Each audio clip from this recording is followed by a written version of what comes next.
నమస్తే, welcome to reflection news. నేను శర్మ. రాజకీయాలంటేనే రంగు రుచి వాసన లేనటువంటి రాజకీయాలు. ఇక్కడ తమిళనాడు ప్రజలు ఏం చేసిండ్రు? విజయ్ని నమ్మిండ్రు. 107 స్థానాలు ఇచ్చారు. వీళ్ళకి 54, వాడికి 47. డిఎంకే అండ్ ఏఐడిఎంకే, జయలలిత పెట్టిన పార్టీ. ఇప్పుడు ఏమైందంటే ప్రజలు చాటలా తవుడు పోసిర్రు. కొట్టుకోండి అని అప్పచెప్పారు. రకమైన హంగు. కొద్దిమే ఒక 10-11 స్థానాలు వస్తే అయిపోవు విజయ్కి. ఎవరిని బతిలాడే అవసరం లేదు. లేక ఇది ఇబ్బందుల పాలైనరు. ఇక్కడ ఏమైంది? ఇద్దరు శత్రువులే. డిఎంకే నుంచి విడిపోయింది ఏఐడిఎంకే. వీళ్ళిద్దరు బద్ధ శత్రువులు.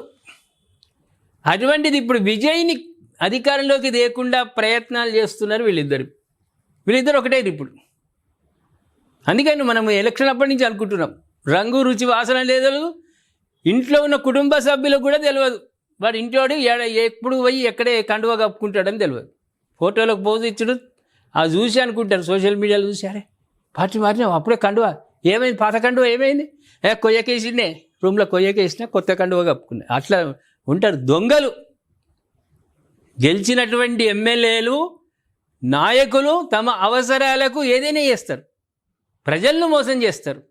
ఇక్కడ వీళ్ళ నమ్మకనే కదా ఈ విజయ్కి 107 స్థానాలు ఇచ్చింది. అలాంటప్పుడు ఈ సన్నాసులు, ఈ దరిద్రులు సపోర్ట్ ఇస్తే ఏమో.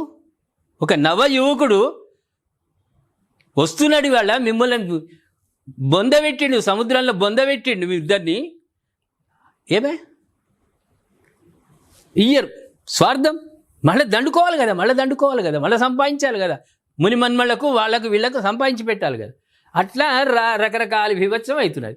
తమిళనాడు రాజకీయాల్లో అనూహ్య పరిణామాలు చోటు చేసుకుంటున్నాయి. ఇటీవలి ఫలితాల్లో టీవీకి అతిపెద్ద పార్టీగా అవతరించినప్పటికీ మెజార్టీ మార్కు కోసం చేస్తున్న ప్రయత్నాలు ఎప్పుడు కొలిక్కి వస్తాయనే దానిపై సందిగ్ధత నెలకొంది.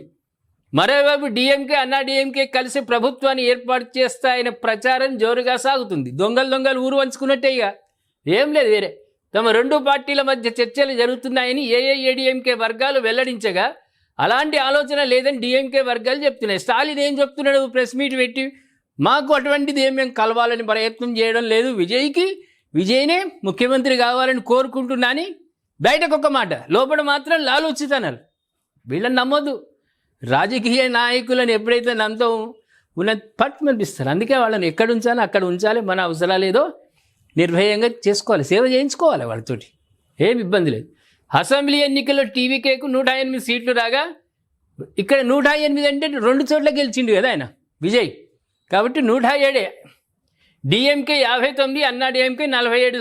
గెలిచిన స్థానాలు 106గా ఉంది. ఆ రెండు పార్టీలు కలిసిన మెజార్టీ మార్క్ కోసం మిత్రపక్షాల వైపు చూడాల్సిందే.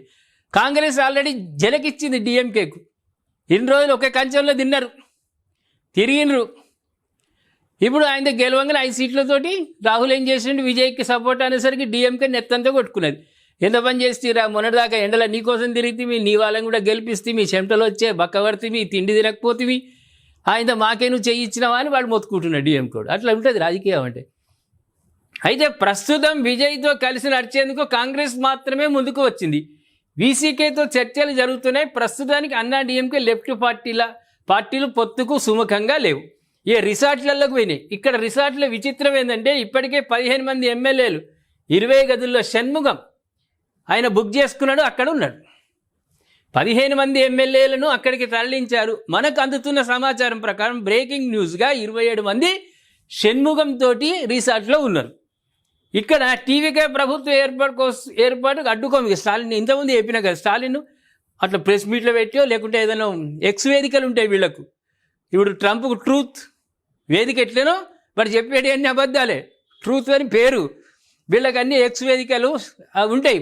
దాంట్లో ఏం చేస్తారు? మేము అడ్డుకోము, మాకేమీ సంబంధం లేదు, మాకు ప్రజలు ఈ విధమైన తీర్పు ఇచ్చిర్రు, మమ్మల్ని బొందబెట్టిర్రు, ఆ బొందల్లో ఉంటాం మేము 5 ఏళ్ళు నడవని వాడు మీది కానుడు లోపల చేసేటి దొంగ పనులన్నీ చేస్తారు.